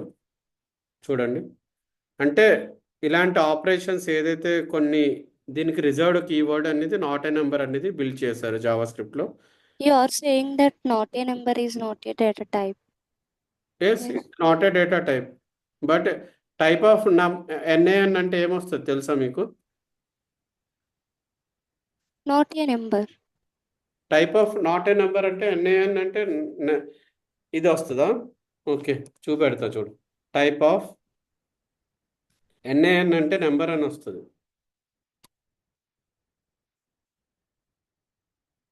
ఓకే, టైప్ ఆఫ్ ఎన్ఏఎన్ ఏంటి? నెంబర్. అది ఒక Yeah. నెంబర్ డేటా టైపే, కానీ ఇలాంటి ఆపరేషన్స్ ఉన్నాయి చూడు, 0/0 ఇది అన్డిఫైన్డ్ కదా. ఇలాంటి ఆపరేషన్స్ చూపెట్టడానికి మనం నెంబర్స్లోనే మనం స్పెషల్ కీవర్డ్ క్రియేట్ చేసాం అనమాట జావా స్క్రిప్ట్లో. దాన్నే నాట్ ఏ నెంబర్ అని అంటాం ఇలాంటి ఆపరేషన్స్ Okay. చూపించడానికి. అర్థమైందా? Okay. దీని పర్పస్ నాట్ ఏ నెంబర్ అనే కీవర్డ్ ఎందుకు క్రియేట్ చేసామంటే ఇన్బిల్ట్ కీవర్డ్ ఇది డేటా టైప్ నెంబర్ అయినప్పటికీ ఇలాంటి 0/0 ఇలాంటి ఆపరేషన్స్ రిప్రజెంట్ చేయడానికి మనం నాట్ ఏ నెంబర్ అని చేసాం. ఇప్పుడు NaN+1 అన్నాను అనుకో, ఇది కూడా నాట్ ఏ నెంబర్ వస్తుంది ఇలాంటి ఆపరేషన్స్ గురించి. NaN × NaN. But type of NaN అంటే ఎవరైనా అడిగితే it's not a number. Okay, క్లియరా? Yes. నాట్ ఏ నెంబర్ అనేది ఇన్బిల్ట్ కీవర్డ్. ఇది ఎందుకంటే జావా స్క్రిప్ట్లో వాడేది మనం కాంప్లెక్స్ ఆపరేషన్స్ ఏదైనా నెంబర్స్ మనకి ఆపరేషన్స్ మ్యాథమెటికల్ ఆపరేషన్స్ పర్ఫామ్ కానప్పుడు మనకి కరెక్ట్ రిప్రజెంటేషన్ రావడానికి మనం స్పెషల్గా NaN అనేది ఒకటి క్రియేట్ చేసి పెట్టుకున్నాం, మన లాంగ్వేజ్లో ఇన్బిల్ట్ చేసుకున్నాం. సో నాట్ ఏ నెంబర్ అనేది is a global property, is a value representing not a number and its type is number. Okay, operators precedence. Operators గురించి చెప్పే ముందర ఫర్ ఎగ్జాంపుల్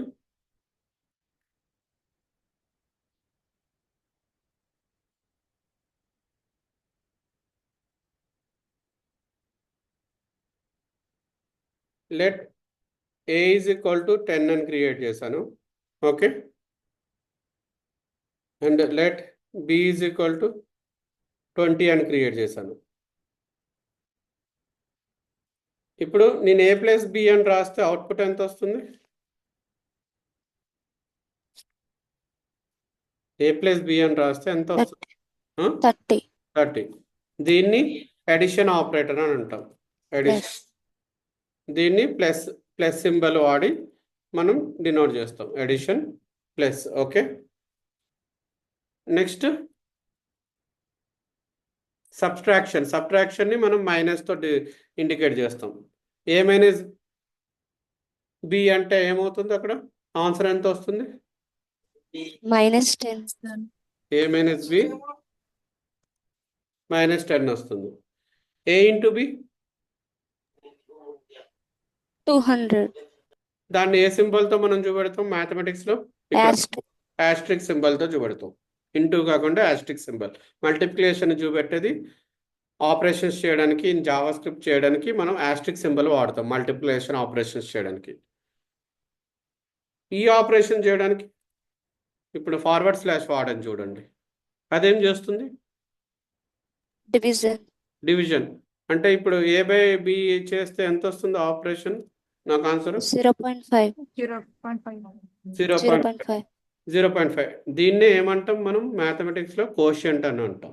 Quotient is కోషంట్ని మనం డివిజన్ చేస్తే, ఫార్వర్డ్ స్లాష్ వాడి division చేస్తే మనకి quotient వస్తుంది. ఓకే, ఇదేమిస్తుంది నాకు? ఈ సింబల్ని ఏమంటాం? remainder. Modulus. Modulus. మాడ్యులస్ అంటాం, కరెక్ట్. ఇదేం చేస్తుంది? రిమైండర్ ఇస్తుంది. Remainder ఇస్తుంది. సో ఏ బై 10 రిమైండర్ ఎంత? ఫర్ ఎగ్జాంపుల్ డిఫరెంట్ చేస్తాం సింపుల్గా అర్థం కావడానికి. Let a is equal to 12 అని ఇస్తున్నాం. Let b is equal to 5 అని ఇస్తున్నాం. ఇప్పుడు రిమైండర్ ఎంత వస్తుంది నాకు? ఏ మాడ్యులస్ ఆఫ్ 2 చేస్తే 2 వస్తుంది, correct answer. A modulus of b చేస్తే రిమైండర్ 2. సో మాడ్యులస్ అనే ఆపరేషన్ ఉపయోగిస్తే మనకి రిమైండర్ వస్తుంది. Okay, similarly for example b అని ఇచ్చాను, నేను ఏకి 2 అని ఇస్తున్నా, బికి 3 అని ఇస్తున్నా. ఇప్పుడు ఏ వాల్యూ వస్తుంది చెప్పండి? ఏ ఈజ్ 2, 8 వస్తుంది. ఏం 2 చేస్తుంది? into 2 into 2. 3 times 2 division. 2 into 2 into 2 exponential చేయడం Exponential. మనం డబుల్ ఆస్టరిస్క్ సింబల్ వాడతాం. సో ఈ ఆపరేషన్ సింబల్స్ అనేది మనం జావా స్క్రిప్ట్లో వాడతాం. Addition, subtraction, multiplication, division, modulus and exponentiation. ఇవి రెగ్యులర్గా మనం ప్రోగ్రామింగ్లో జావా స్క్రిప్ట్లో వాడే ఆపరేటర్స్. మీరు ఎప్పుడైనా జావా స్క్రిప్ట్లో బాడ్మాస్, మ్యాథమెటిక్స్లో బాడ్మాస్ గురించి విన్నారా? Yes. Okay, BODMAS Operator precedence. Operator precedence గురించి ఇప్పుడు డిస్కస్ చేద్దాం. బాడ్మాస్ ఎలాగో మనకి మ్యాథమెటిక్స్లో, జావా స్క్రిప్ట్లో మనకి ఆపరేటర్స్ ప్రెసిడెన్స్ అనే టాపిక్ ఉంటుంది. సో మీకు ఐడియా ఉంది ఆపరేటర్ ప్రెసిడెన్స్ అంటే? నేను జస్ట్ ఒక సింపుల్ క్వశ్చన్ రాస్తున్నా, దీని అవుట్పుట్ ఏంటో నాకు చెప్పండి. Okay,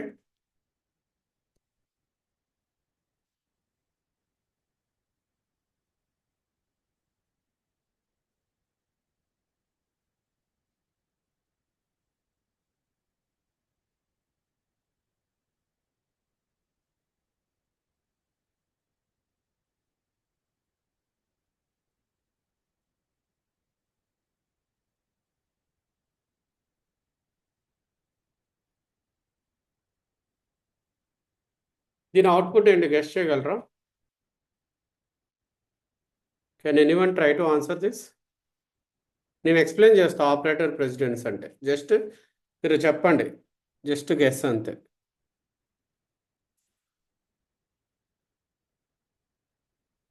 I'm making it simple, I'm making it as 4.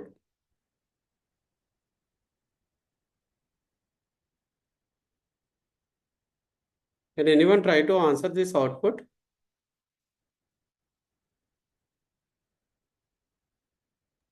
10. 10 నా? ఎలా చెప్తాం? Yes. 4 plus 6 so 10. 10 by 2 5. 5 plus 1 6. 6 plus 2 I mean exponentiation ద్వారా 6 plus 4 10. 10. ఓకే, ఫస్ట్ మీరు చేయాల్సింది ఇప్పుడు అదే చేసిన, ఇప్పుడు మీరు చెప్పావు చూడు ఇంత కరెక్ట్గా. కాకపోతే ప్రాసెస్ ఏంటి తెలుసు? ఫస్ట్ ఆపరేటర్ ప్రెసిడెన్స్ అంటే ఫస్ట్ మనం బ్రాకెట్ని రిజాల్వ్ చేయాలి. Braces లో yes. Braces 4 plus 6 10. సో దీన్ని క్యాలిక్యులేట్ చేస్తే 10 వస్తుంది కదా. నెక్స్ట్ ఎక్స్పోనెన్షియేషన్ని మనం లెవెల్ 2లో హైరార్కీలో ఎక్స్పోనెన్షియేషన్ ఉంటుంది. 2 into 2 ఇది 2 స్టార్ 2 ఉంది చూడు, ఇది 4 అవుతుంది. సో ఇది నాకు ఎక్స్పోనెన్షియేషన్ తర్వాత క్యాలిక్యులేట్ అవుతుంది. 8 వస్తుంది. 2 స్క్వేర్ ఎంత? 4 కదా. ఓకే, 4 ప్లస్ ఇక్కడ నెక్స్ట్ ఏం నాకు నెక్స్ట్ ఎలా క్యాలిక్యులేట్ అవుతుంది? నెక్స్ట్ 2 by 10 by 2 క్యాలిక్యులేట్ అవుతుంది. తర్వాత ఎందుకంటే నాకు ఆపరేటర్స్లో నాకు మల్టిప్లికేషన్ది ఇంకోటి డివిజన్ది ఇంకోటి మాడ్యులస్ది ఇవన్నీ ఒకటే లెవెల్లో ఉంటాయి. ఓకేనా? ప్రొసీజర్లో స్టెప్స్లో. సో నాకు ఇక్కడ 10/2 ఏమవుతుంది? 5 అవుతుంది. 5. సో ఇక్కడికి వచ్చేసరికి నాకు ఎక్స్ప్రెషన్ ఎలాగైంది? ఫస్ట్ ఇది కాకముందు నాకు 4 + 10/2 + 1 అని ఉంది. ఓకే, సో ఇది అప్లై చేసిన తర్వాత నాకు ఏమైంది? 4 + 5 + 1. 4 + 5 + 1. సో మన లాస్ట్లో ఏముంటుంది? ప్లస్ ఆర్ మైనస్ ఉంటుంది. ప్లస్ ఆర్ మైనస్ ఆపరేటర్ ప్రెసిడెన్స్లో. ఓకే, ప్లస్ ఆర్ మైనస్ ఉండి క్యాలిక్యులేట్ అయ్యి మనకి అవుట్పుట్ 10 వస్తుంది. ఓకే, సో ఆపరేటర్ ప్రెసిడెన్స్లో నాకు లెవెల్ 4లో ఏముంటుంది? లెవెల్ 4లో బ్రాకెట్స్ ఉంటుంది. ఓకే, లెవెల్ 3లో ఏముంటుంది? Exponentiation. ఎక్స్పోనెన్షియేషన్ ఉంటుంది. లెవెల్ 2లో ఏముంటుంది? Star. Asterisk. Division. అంటే మల్టిప్లికేషన్ Modulus. రిమైండర్ ఉంటుంది. సో ఇవన్నీ ఫర్ ఎగ్జాంపుల్ మల్టిపుల్ ఇవి 3 ఉన్నాయి అనుకో. ఫర్ ఎగ్జాంపుల్ ఇప్పుడు లెవెల్ 2 మీద ఒక చిన్న ప్రాబ్లం ఇస్తున్నాం, ట్రై చేయి. అండ్ లెవెల్ 1లో నాకు ప్లస్ మైనస్ ఉంటుంది. ఓకే, లెవెల్ 1లో నాకు ప్లస్ మైనస్ ఉంటుంది. ఓకే, ఆపరేటర్ ప్రెసిడెన్స్లో. ఫర్ ఎగ్జాంపుల్ నేను ఒక చిన్న లెవెల్ 2 మీదే సింపుల్ లెవెల్ 2 మీద ఇస్తున్నా క్వశ్చన్. నాకు దీని రిజల్ట్ చెప్పండి మీరు.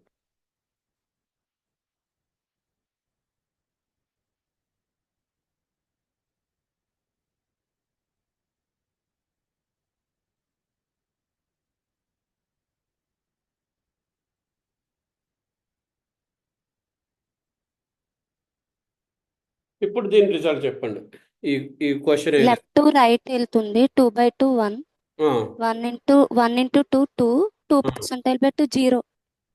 2 modulus 2 0. 0. Right answer. Very good. Left to right calculate అవుతుంది. ఆ పాయింట్ చెప్పడానికే నేను అడిగింది. ఓకే,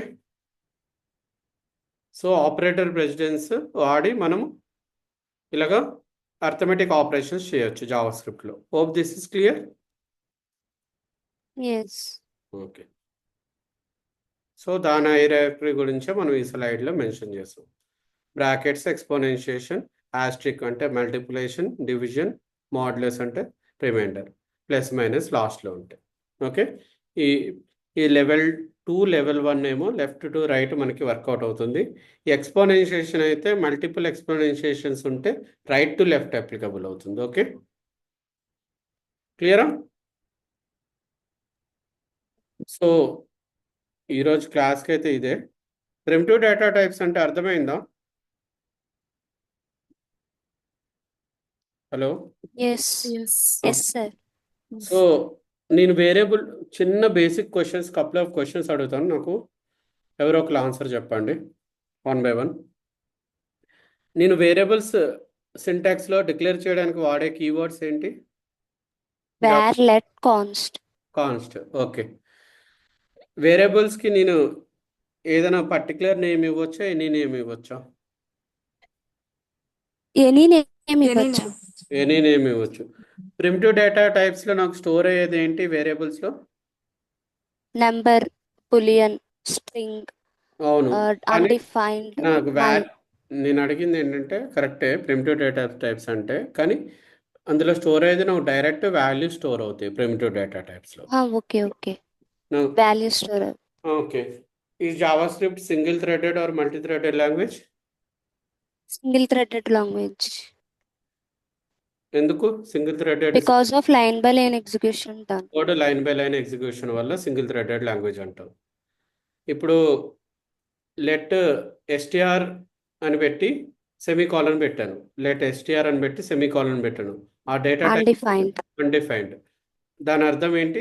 మనకి దానికి మెమరీ లొకేషన్లో Value స్పేస్ assigned. రిజర్వ్ అయిపోయింది, కానీ వాల్యూ అయితే అసైన్ కాలేదు. ఓకేనా? Yes. ఓకే, సో ఇప్పుడు ఫైనల్గా అడిగేది ఏంటంటే డేటా టైప్స్ చెప్పండి. How many types of data types are present in JavaScript? Yes, numbers, strings, booleans, Types of undefined, JavaScript. Types of primitive and non-primitive data types. non-primitive Two, ఇంకో data type పేరేంటి? objects, arrays, functions.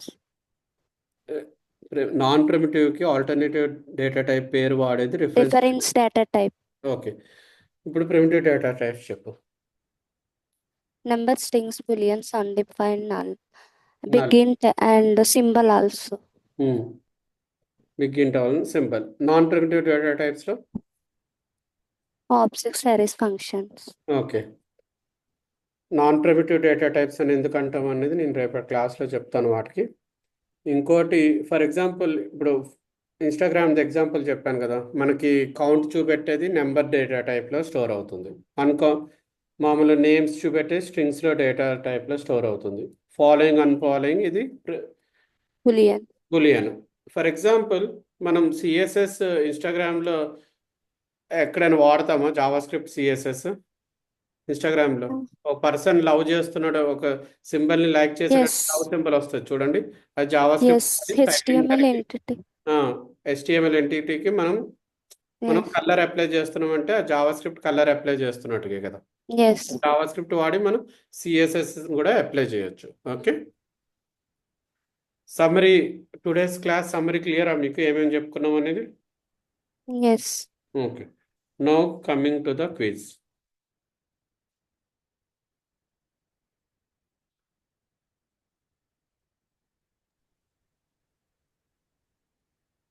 First question, which language is used to make web pages interactive?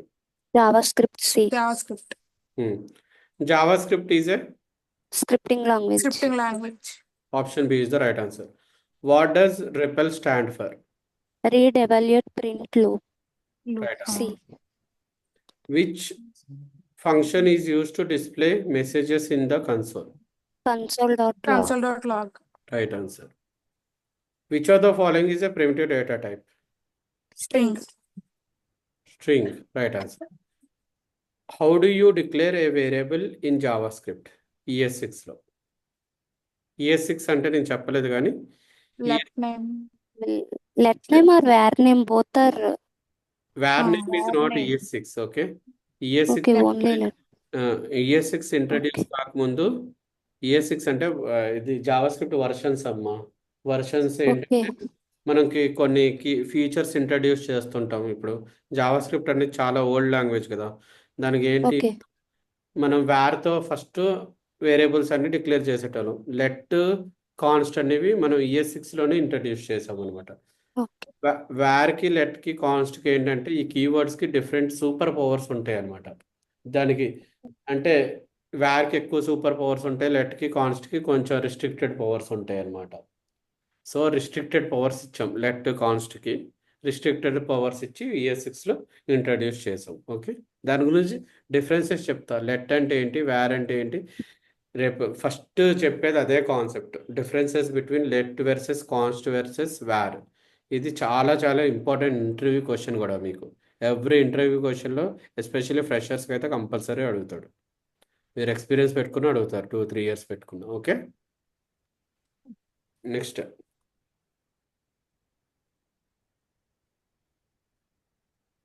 B. Forward. Display మీకు జూమ్లో బాగా కనబడుతుంది. Okay. Okay. ఇప్పుడు చెప్పు type of String. String. String. Okay, nice. Which symbol is used for multiplication in B. Java? Asterisk. Asterisk. B. Which operator gives the remainder of a division? B. Modulus. Modulus. Option b modulus. ఎందుకంటే చాలా మంది division కి confuse అవుతారు A and B లో. కావాలని మీ friends అడగండి, definitely they will confuse. Which comes first in the operator C. C. Parenthesis. parenthesis is the right answer. What value does an uninitialized variable hold? Initialized అంటే undefined. Undefined. Undefined. Okay, initialised అంటే variable name కి ఒక value assign చేయడం Value. Initialization. అని అంటాం. ఓకేనా, అది నేను చెప్పడం. Okay. సో అన్ఇనిషియలైజ్డ్ ఉండేది అదే కదా, Undefined. Undefined. Next what is the correct way to write a single line comment in JavaScript? మనం B. ఆప్షన్ Option B. Option b is the right answer. Next question, which of the following is not a JavaScript data type? Float. Float float, కానీ జావాలో ఇది data type. Okay. data type is